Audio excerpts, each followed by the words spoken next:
I decided that I liked the idea of doing political works of art in the streets and not knowing what's going to happen and not being in control. As a painter, it's me and the canvas, and I'm in control, and whatever happens, happens. But when I'm in the streets doing stuff, I don't know how to predict what's going to happen. I know what I'm trying to say and how I'm doing it, but I don't know what's going to happen, if I'm going to be arrested or have the shit kicked out of me or ignored. I have no idea what's going to happen. So I realized that I have a new palette, a new means of expressing myself. And there are so many issues that I can comment on that I couldn't comment on as a painter. I did the Crucifixion performances for 4 consecutive Easters, 1966, 67, 68, and 69.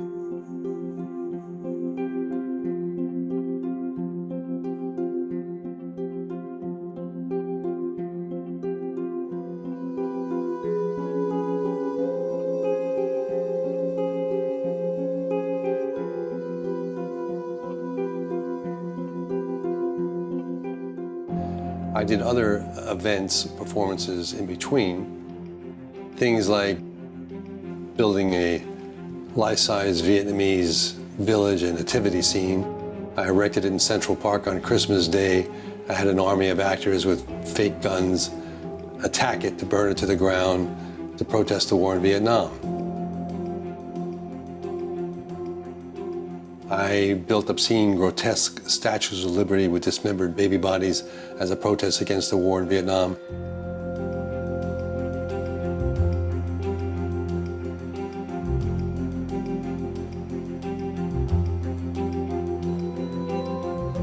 And on the 4th of July, I put them out in the streets of New York.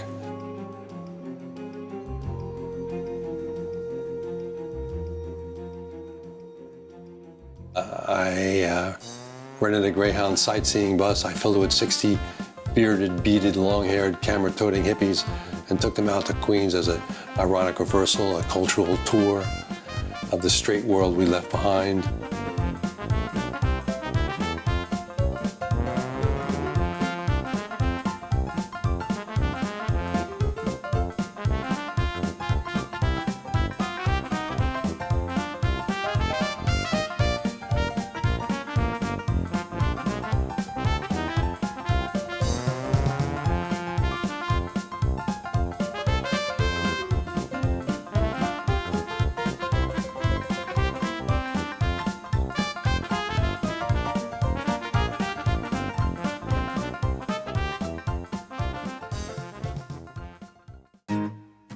A 50-foot brassiere making fun of the Wall Street workers who were making fun of Francine Gottfried, who was endowed with 44-inch mammary glands.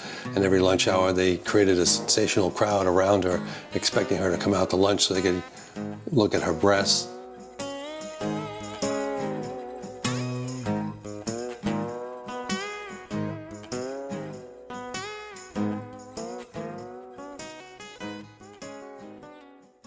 Things like that. So I was actively doing stuff, learning how the media operates, and learning about my unique relationship with the media.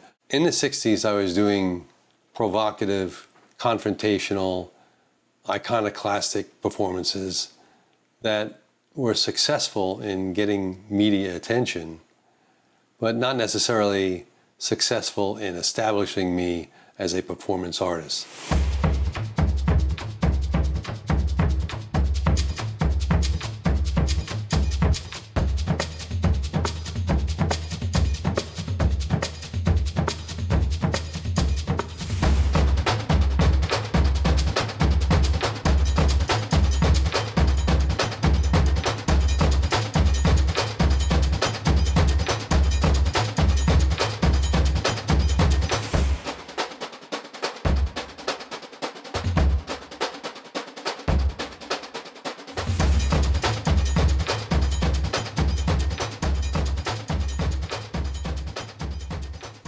I realized that what I was doing was breaking new ground, using the media as a medium, like a painter would use a canvas. There were no courses, there were no street activism courses, no public relations in art.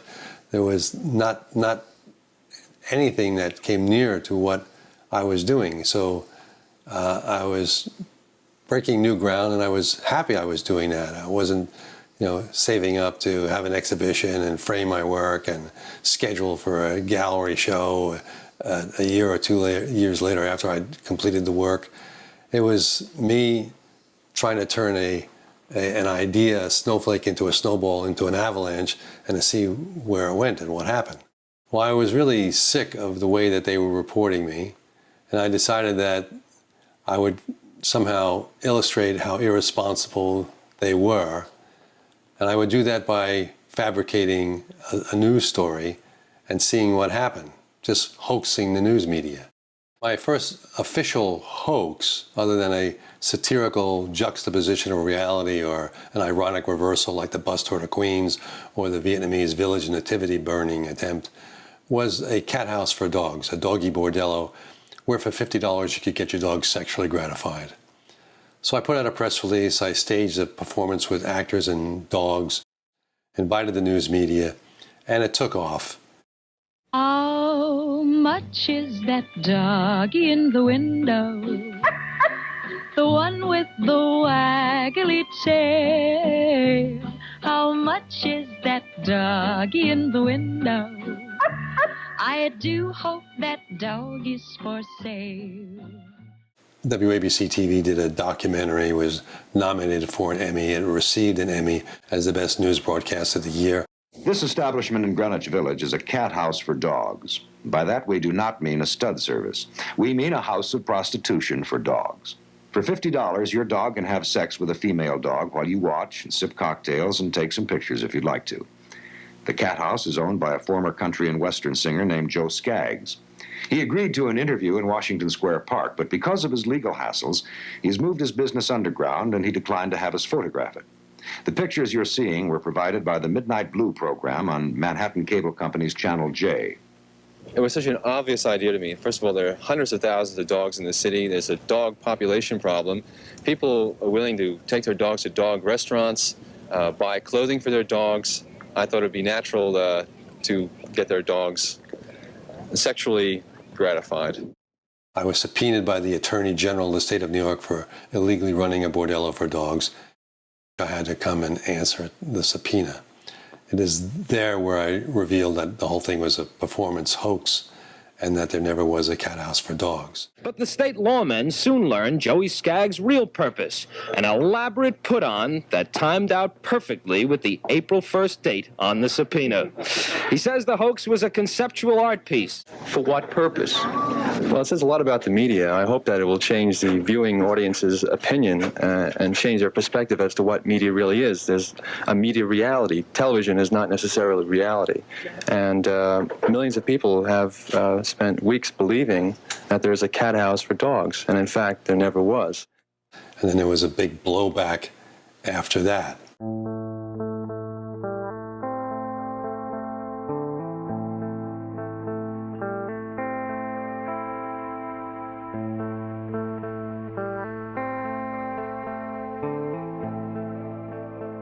So I realized that I could incorporate this new technique of using the media the way that they use their subjects.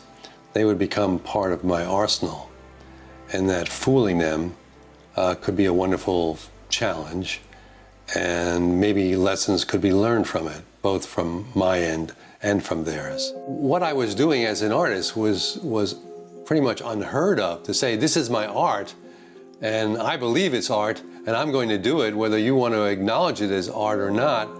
Fuck you, I'm doing this.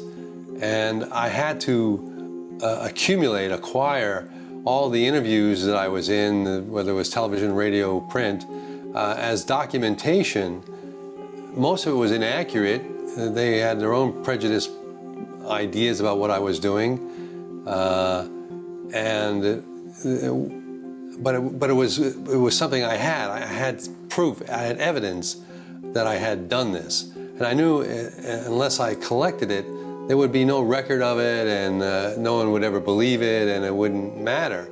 So the point of doing all this, of this archive, is to share with young artists the process I went through, the discovery process, and how I did it. I would explain it this way. If you have a passion to carve a piece of marble or stone into a sculpture, you have to get the stone, you have to have the tools, you have to have the space in which to do it. And if it takes you 6 months and then you try to sell it and no one buys it and you quit, you're not an artist. An artist is going to get another stone and carve that stone and get another stone and carve that stone. And it's the process of doing which is the creative part.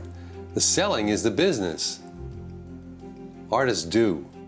What I found was after years and years of doing my work and collecting the samples, the remnants of my work, I have to take care of it. I have to haul it around. I have to transfer it into ways that it can be preserved.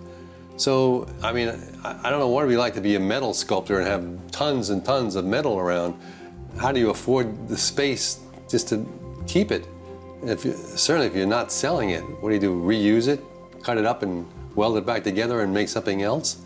I guess you can do that, but it's just, I guess I'm really fortunate that I have this record of recorded history, and I really want to preserve it and share it. I want it available to the public.